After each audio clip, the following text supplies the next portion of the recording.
আসসালামু আলাইকুম রহমতুল্লাহ। প্রিয় দর্শক, ইতিহাসের সবচেয়ে ভয়ঙ্কর ষড়যন্ত্র কোনটি জানেন? আমি আপনাদের বলছি।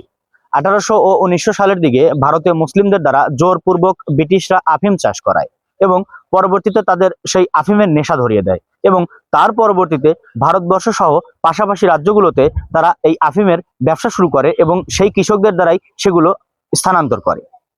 পরবর্তীতে দেখা যায় সেই আফিম থেকে উপার্জনকৃত টাকা দিয়েই বিশাল একটা সেনাবাহিনী গঠন করে, নতুন নতুন অস্ত্রশস্ত্র কেনে। কি জন্য জানেন? ভারতীয় মুসলিম শাসক টিপু সুলতানের বিরুদ্ধে যুদ্ধ করার জন্য।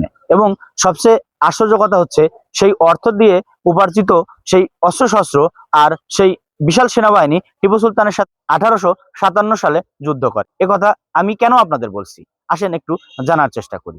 দর্শক, আমাদের দেশের বিশাল একটা সংখ্যক মানুষ যারা মাদক দ্রব্যে আসক্ত, মাদক গ্রহণ করছে, এর মধ্যে বেশিরভাগই হচ্ছে যুবক। এখন এই যুবককে আমরা যদি সত্যর পথে না নিয়ে আসি, ফিরিয়ে না নিয়ে আসি, তাহলে আমাদের দেশ ধ্বংসের দ্বার প্রান্তে পৌঁছে যাবে। এখন কথা হচ্ছে, সেই মাদকগুলো আসে কোত্থেকে? চিন্তা করে দেখেন, আমাদের সবচেয়ে কাছের রাষ্ট্র, আমাদের সবচেয়ে প্রতিবেশী এবং বন্ধু রাষ্ট্র, যাদের সাথে আমাদের বিশাল একটা সীমান্ত রয়েছে, প্রায়ই শোনা যায় যে তাদের দেশ থেকে আমাদের দেশে ফেন্সিডিল নিয়ে আসার সময় সেই ফেন্সিডিল বিজিবির হাতে ধরা পড়েছে। এছাড়াও দেখা যায় ইয়াবা, গাঁজা, এছাড়াও বিভিন্ন ধরনের মাদক দ্রব্য আমাদের দেশে নিয়ে আসার সময় প্রায়ই আমরা শুনি তা বিজিবি আটক করেছে। এখন কথা হচ্ছে, সব দ্রব্যই কি বিজিবির হাতে ধরা পড়ে? এমনটা নয়। কিছু কিছু এমন আছে, বড় বড় চালানগুলো হয়তো এমন আছে যারা বাংলাদেশে প্রবেশ করে। এর মাধ্যমে আমাদের দুইটা লস হচ্ছে। এক নম্বর হচ্ছে, আমাদের দেশের যুবকেরা ধ্বংস হয়ে যাচ্ছে, আর দুই নম্বর, আমাদের দেশের অর্থ বিদেশে অপশক্তিগুলা আমাদের দেশ থেকে মাদকের বিনিময়ে নিয়ে যাচ্ছে।